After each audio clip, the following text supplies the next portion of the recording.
Bismillahirrahmanirrahim. Alhamdulillahirabbil alamin wa bihi nasta'in wa ala umuri dunya waddin. Wassalatu wassalamu ala asyrofil anbiya'i wal mursalin sayyidina wa maulana Muhammadin wa ala alihi wa sahbihi ajma'in.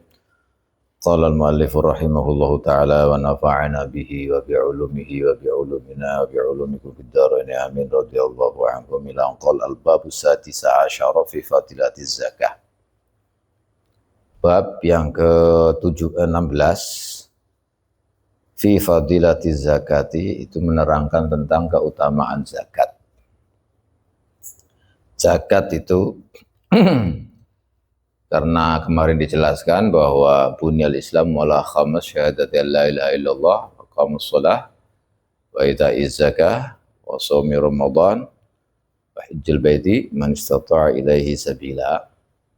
Maka kewajiban yang kedua adalah zakat.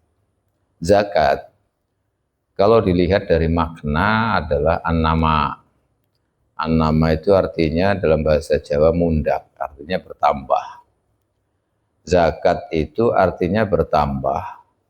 Bertambah bisa kalanya bertambah wujudnya, materinya bisa bertambah. Ada kalanya tambahnya harta itu atau zakat nama itu bertambah dalam segi maknawinya.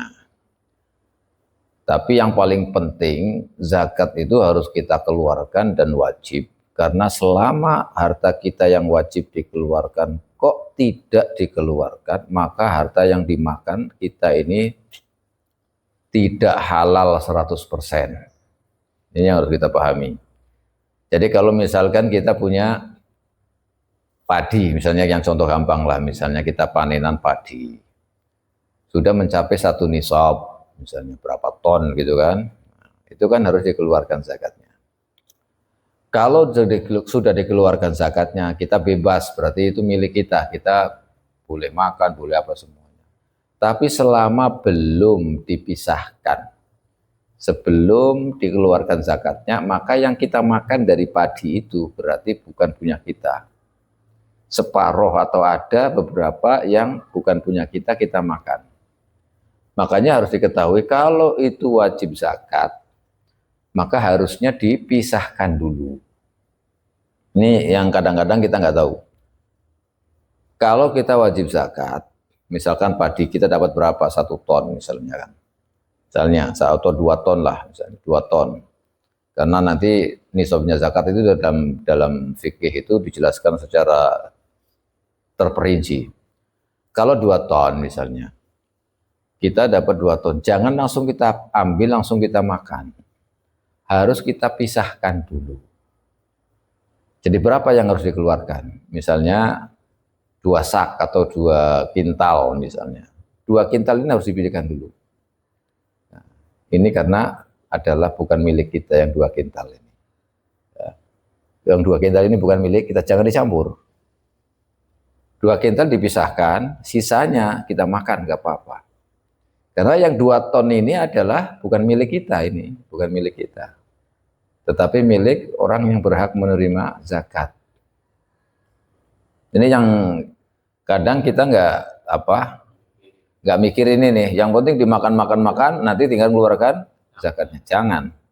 Yang kita makan itu berarti ada campuran dari yang 2 kintal itu. Kalau kita harus mengeluarkan 2 kintal, berarti 2 kintal dipisahkan dulu, ini namanya ifroz. Diifroz dulu, dipisahkan, yang 2 kintal jangan dicampur. Jadi pertama-tama yang harus dikeluarkan, yang harus dilakukan ketika kita punya harta yang harus dizakati, pisahkan dulu. Kalau sudah dipisah, baru nanti dimakan yang ini. Kita pergunakan, dijual dan lain-lain. Tapi yang penting yang 2 kintal ini sudah dipisahkan. Supaya jelas halalnya gitu. Kalau belum dipisah, ini berarti yang kita makan ada bagian daripada yang 2 kintal ini. Ini bahaya. Gitu. Maka zakat yang diterapkan oleh syariat agama yang dibawa oleh Rasulullah itu ketika orang panen, maka yang lain pun ikut gembira. Kenapa? Karena orang-orang yang nggak punya, yang berhak menerima zakat itu akan juga mendapatkan bagian dari situ. Juga ketika panen, ikut gembira. Karena ikut gembira berarti ketika panen itu harus dipisahkan. Ini bukan milikku. Artinya jatahnya sudah ada buat mereka itu. Nah, sisanya ini kita makan sudah 100% halal istilahnya. Tapi kalau tidak seperti itu, maka harta yang dimakan itu atau padi yang dimakan ada campuran dari yang 2 kintal itu yang bukan milik kita. Ini yang kadang-kadang kita nggak perhatikan kalau ini. Padahal ini penting sekali. Dan harta yang dimakan bukan hak kita, kan kita tahu sendiri hukumnya. Di samping tidak berkah, juga itu dosa dan lain-lain macam-macam di dalamnya itu. Maka harus dipisahkan dulu. Itu harta. Misalkan barang dagangan juga sama. Barang dagangan kan wajib zakat. Kalau itu sudah jelas. 2,5 zakatnya perdagangan ini. 2,5%. Ya, rubu'ul usyur itu 2,5%. Nah, kalau misalkan totalan nih akhir tahun misalnya kan zakat harus setahun itu. Mulai dari tanggal berapa 1 Muharram lagi 1 tahun. Kalau totalan ketika 1 Muharram misalnya atau tanggal 30 Dzulhijjah lah, tanggal 30 Dzulhijjah.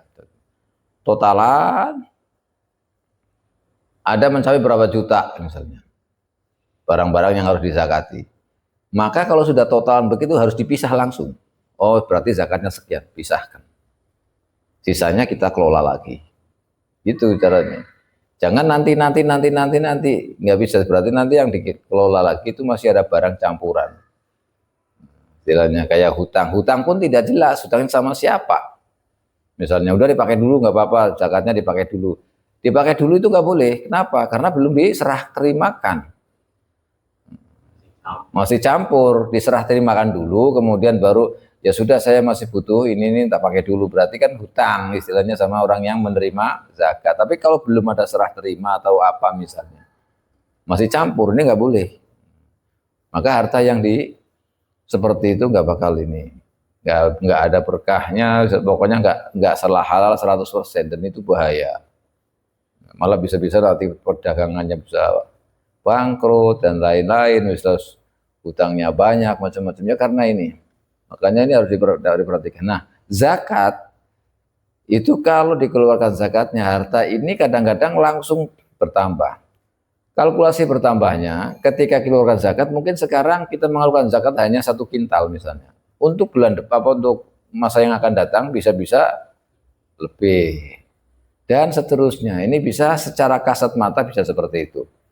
Bisa juga secara maknawi tambahnya itu. Artinya ketika keluarkan zakatnya, yang semestinya kita dapat 1 ton itu pas-pasan, mempres dalam untuk kehidupan, untuk biaya hidup, ini bisa lebih. Artinya kebutuhannya semakin sedikit. Karena kebutuhannya sedikit, akhirnya jadi turah lebih. Tapi kalau tidak berkah, malah kurang. Kenapa? Kebutuhannya semakin banyak, semakin tambah. Dan ini salah satu makna-makna yang dimaksud dengan keberkahan ketika harta itu dizakati. Makanya jangan dikira orang zakat itu berarti hartanya berkurang. Jangan.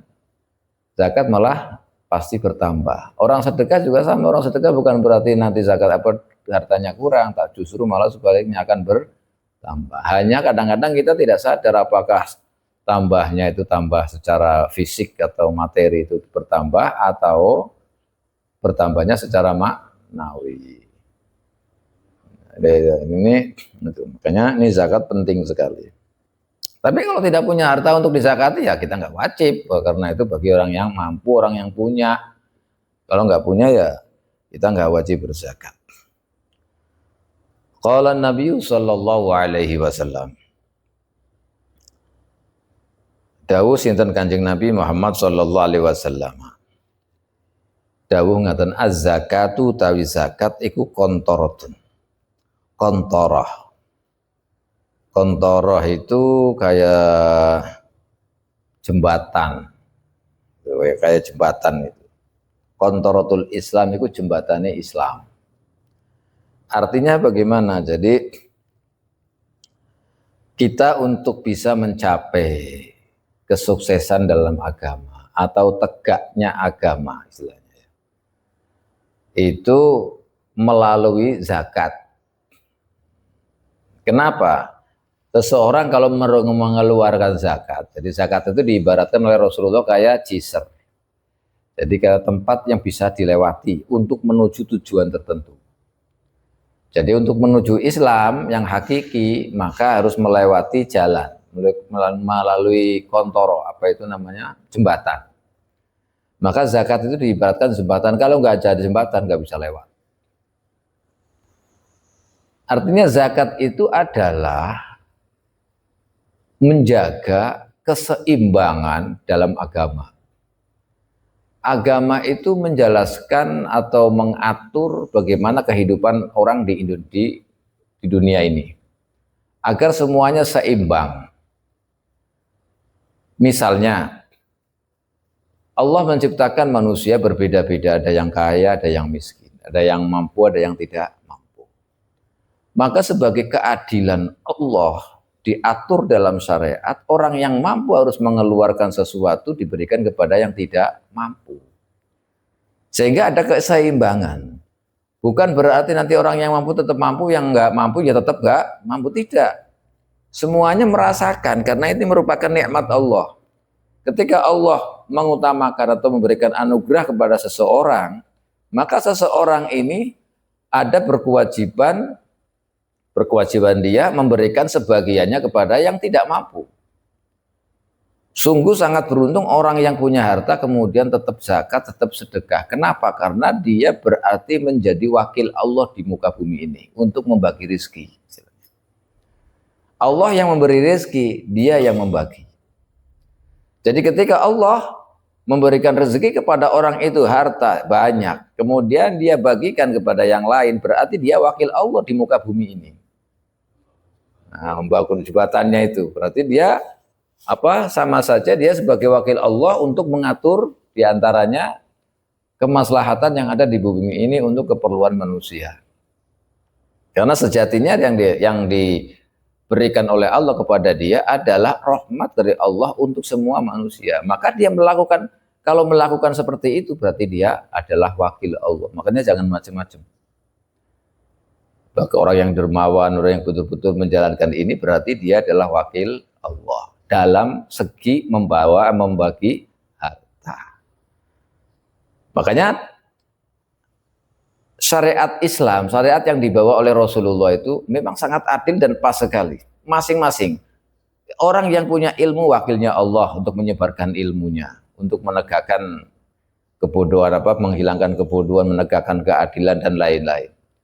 Dengan orang yang punya harta, maka hartanya digunakan untuk ini. Kemudian orang miskin dengan doanya. Seorang pemimpin dengan keadilannya, dengan pengaturannya, peraturannya yang adil. Ini semuanya masing-masing adalah saling bisa bersinergi. Artinya untuk membangun sebuah tatanan dunia ini yang memang diharapkan oleh semua manusia, semua makhluk. Di samping keadilan, kenyamanan, keamanan, ekonomi, semuanya ini. Jadi kalau ada orang kaya, aku punya harta tapi nggak punya ilmu, jangan percaya hartanya ini yang dimanfaatkan. Siapa yang membutuhkan? Apalagi kalau hartanya dibuat untuk berdakwah. Nah, istilahnya untuk membiayai, misalkan orang alim ini nggak ada duit, nggak ada punya harta, nggak pada pondok ini nggak ada ininya misalnya. Terus dia udah saya yang nanggung semuanya. Ini orang adalah wakil Allah. Orang ini adalah wakil Allah. Jangan dipikir orang yang punya harta yang seperti itu walaupun tidak punya ilmu, tapi dengan ilmunya seperti itu kedudukannya sama dengan orang yang punya ilmu. Kenapa? Samanya di dalam dia sebagai wakil Allah. Nah ini makanya ini banyak orang yang tidak sadar akan hal ini. Jadi masing-masing itu punya peran. Kalau masing-masing bisa menggunakan perannya masing-masing, inilah yang dimaksud rijalullah. Namanya rijalullah. Artinya orang yang benar-benar punya andil, ya, punya bagian untuk menegakkan syariat Islam demi berlangsungnya kehidupan manusia di dunia ini yang maslahat, yang damai, yang aman. Maka dia disebut dengan rijalullah. Kalau wali jelas rijalullah, karena wali perannya besar sekali, menangkal maksiat, menangkal menjaga itu wali memang. Nah kalau daerah gak ada wali hancur. Makanya wali ini ya rijalullah. Nah, orang-orang yang seperti ini punya harta, hartanya digunakan sebagaimana mestinya, menyantuni anak yatim, bersedekah, zakatnya semuanya dibuat untuk berdakwah dan lain-lain, menopmus macam-macam, maka dia adalah rijalullah meskipun dia tidak punya. Kedudukannya sama. Santri juga sama, jangan dikira tidak sama. Punya peran masing-masing. Santri misalnya dengan belajarnya, nanti punya ilmu untuk menggali ilmu. Setelah punya ilmu bagaimana? Maka ini semuanya selalu bersinergi. Yang penting masing-masing tahu perannya masing-masing. Yang punya ilmu ya dengan menggunakan ilmunya. Yang punya harta dengan hartanya. Yang punya tenaga gunakan tenaganya. Jadi masing-masing bersinergi dan derajatnya sama. Boleh jadi malah orang yang punya ilmu kalah dengan derajatnya orang yang punya harta. Bisa jadi orang yang punya ilmu derajatnya kalah sama santri. Bisa saja ini. Makanya tidak boleh sombong. Karena masing-masing punya peran. Tidak boleh sombong, oh saya begini terus yang lain dianggapnya di bawah kita. Enggak boleh. Kenapa? Karena kita masing-masing adalah peran. Punya peran. Bagaimana kita menggunakan peran kita. Kalau peran kita baik, peran kita pas, sesuai dengan tuntunan Rasulullah, kita disebut rijalullah. Karena nggak mungkin orang alim semua, nggak mungkin. Nggak mungkin orang semuanya santri semua juga nggak mungkin. Nggak mungkin juga semua orang kaya semua. Terus mana enggak? Ini artinya semuanya supaya bersinergi, masing-masing punya peran. Makanya kalau menyadari seperti ini, ya sudah. Ini rijalullah, ini rijalullah, ini rijalullah. Bukan berarti itu juga bisa masuk kategori wali. Karena ikut berperan sebagai wakil Allah membagikan rezeki. Ini yang kadang-kadang kita nggak sadar, dikira harta ya kita miliki punya kita. Padahal sejatinya untuk bagi-bagi misalnya. Orang nggak punya kerjaan, kita punya jalan. Kasih kerjaan supaya kita punya pemasukan istilahnya. Kita termasuk kalau seperti itu wakil Allah untuk menyampaikan rezekinya dia lewat saya gitu maksudnya. Sama sebenarnya.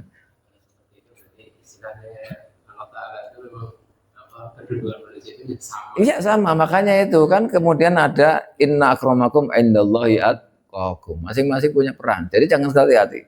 Nanti ada masalah derajat pangkat dan itu nanti itu maksudnya bahasan lain, tapi setiap individu, setiap manusia itu punya peran masing-masing. Tergantung dia menggunakan perannya bagaimana. Dengan kesadaran bahwa Rasulullah mengatur Allah mengatur melalui Rasulullah, maka apa yang diatur Rasulullah seperti itu yang disampaikan Rasulullah ternyata betul.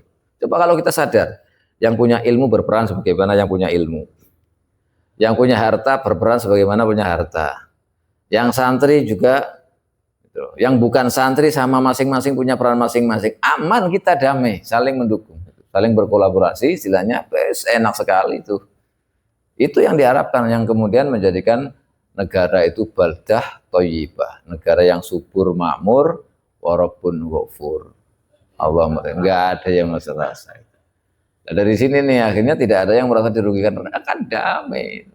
Nah kalau udah damai seperti ini cerminan bahwa kita ada di surga dunia. Soalnya nanti ya itu cerminan itu, makanya aturan yang dibawa oleh Rasulullah, syariat yang dibawa oleh Rasulullah itu hakikatnya untuk kemaslahatan kita. Hanya kitanya yang kalah dengan setan, kita kalah dengan nafsu, akhirnya serakah. Nah, itu. Tidak peduli siapa teman, siapa tetangga, siapa keluarga, nggak peduli. Yang penting saya begini, yang lain masa bodoh gitu. Nah ini yang menjadikan ketimpangan. Makanya itu kalau orang begitu nggak bisa menjadi wakil Allah. Tempatnya nanti bukan seperti orang-orang yang rijalullah. Kalau orang diberi kekayaan, dia harus bersyukur. Bersyukurnya apa? Dengan membagikan hartanya. Jadi perannya sangat besar sekali. Meskipun dia nggak punya ilmu, nggak punya apa, tapi dengan modal dasar ininya, waduh, bisa mengalahkan yang lain. Nah ini zakat itu kontoroh. Makanya sebagai gambaran bahwa ketika kita mempunyai harta kemudian dizakatkan, itu adalah jalan menuju agama. Jalan menuju agama itu artinya memang agama kan mengatur semuanya supaya orang jadi maslahat, jadi enak, aman, damai. Kalau tidak ada zakat, bagaimana orang miskin, orang fakir miskin merasakan ini? Ini nggak adil. Kenapa saya diciptakan orang yang tidak punya? Akhirnya protesnya sama Allah. Padahal Allah sudah jelaskan semuanya ini. Kamu jangan merasa ini yang kamu fakir-fakir sudah dikasih harta melalui orang yang kaya. Kalau orang kaya nggak mau ngasih berarti dia nilep korupsi sama saja korupsi. Jadi bahasa korupsi rezeki. Nah, itu. Jadi istilahnya korupsi rezeki, bukan korupsi kayak ini yang kita dengar, bukan, tapi korupsi rezekinya Allah gitu loh. Lebih bahaya. Sangat lebih bahaya, makanya harus tahu. Kalau kita tahu begini nggak bakal begini. Jangan kita korupsi pejabat-pejabat itu misalnya. Nggak usah dibikin, kita sendiri aja korupsi. Korupsi rezekinya orang lain. Korupsi rezekinya orang lain ini malah lebih bahaya lagi. Malah melawan Allah kan sama saja. Korupsi di hartanya Allah. Ini bahaya. Nah ini kontorotul Islam. Jadi memang tatanan Islam kan seperti itu supaya ada kesinambungan. Jangankan kita punya harta, kita memakai sesuatu yang megah atau apa di hadapan orang miskin kan kemarin dijelaskan grentes tidak boleh, itu haram gitu. Ya kan? Kita pakai wadah-wadah yang emas, yang perak itu kan maksudnya. Itu kan kita nggak boleh. Kenapa? Karena ya grentes itu orang-orang miskin. Lah wadah aja sampai segitu loh. Mau ya misalnya dijual atau apa dibagikan ke kita kan lebih enak. Grentes sekali. Itu aja nggak boleh. Bagaimana kita menilep rezeki Allah, rezeki orang kita tilep. Itu nggak boleh. Makanya zakat itu sebagai penyelamat. Disitulah ada keberkahan. Makanya zakat disebut nama akan bertambah. Ada bertambah yang bersifatnya materi, ada yang bersifat maknawi. Iya gitu. Mau goda dari mana kan? Susah jadi nggak ada pengikutnya. Itu. Allah. Wa qala sallallahu alaihi wasallam. Dan dawuh sinten Kanjeng Nabi Muhammad sallallahu alaihi wasallam. Az-zakatu tai zakat iku tuhurul Islam, tuhurul iman, itu nyuciaken iman.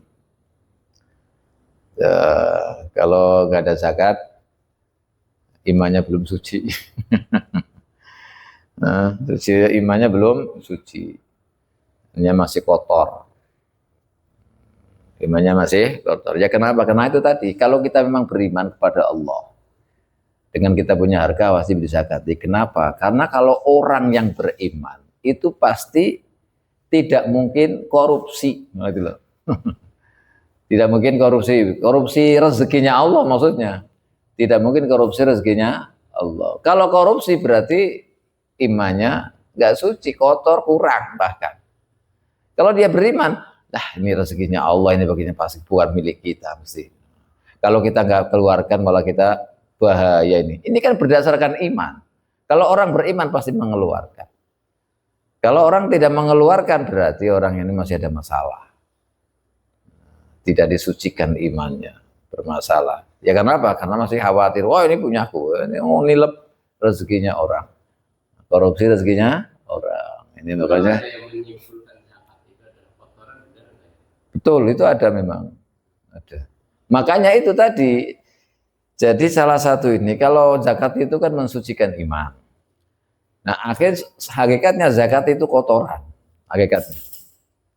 Kenapa kotoran? Kotoran ini artinya harta ini kan kita dapat harta berapa ton. Ini kan harta.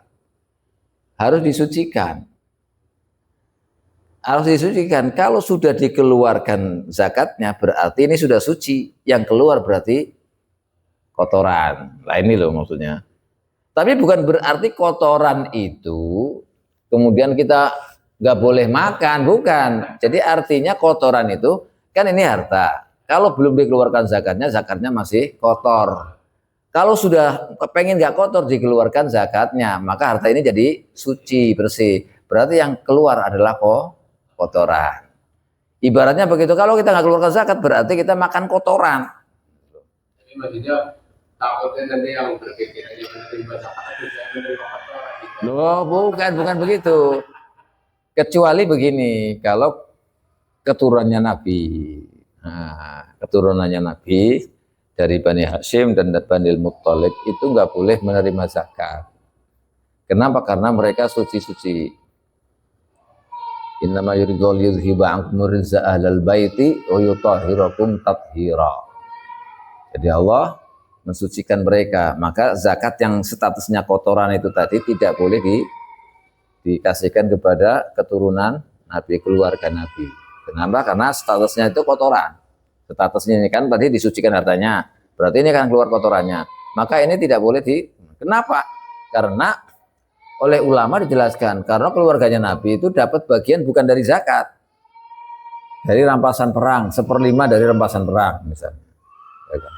Atau bahkan dari misalnya ada barang harta misalnya, atau harta yang tidak dimiliki oleh siapa-siapa misalnya, ketemu, maka itu keluarga Nabi itu mendapatkan bagiannya. Maka ini jangan diberikan kepada, karena bagian apa keluarga Nabi itu sudah ada bagiannya sendiri. Kalau yang ini khusus bagi fuqara miskin. Bagi fuqara miskin bukan kotoran. Karena haknya dia gitu loh, haknya dia. Kecuali dia nggak berhak kemudian makan, berarti dia makan kotoran. Paham itu maksudnya? Jadi statusnya zakat ini barang kalau belum dikeluarkan zakatnya itu masih kotor. Cara bersihnya gimana? Dikeluarkan zakatnya. Berarti baru sudah zakatnya, berarti barang ini suci yang barangnya. Yang dikeluarkan adalah kotorannya. Nah, kotoran ini dimaksud adalah bagi orang yang yang berhak menerima. Bagi ahlul bait itu nggak boleh menerima karena statusnya ini adalah kotoran statusnya. Atau bagi orang yang tidak berhak menerima, kok makan, berarti yang dimakan adalah kotoran. Tapi bagi orang yang menerima wajib, ya. Jadi kotoran itu, jadi saya ulangi lagi, zakat harta kalau belum dikeluarkan zakatnya berarti harta itu masih kotor. Untuk mensucikan harta itu bagaimana? Dikeluarkan zakatnya. Kalau sudah dikeluarkan zakatnya, barang ini berarti hartanya sudah suci. Status yang keluar adalah kotoran.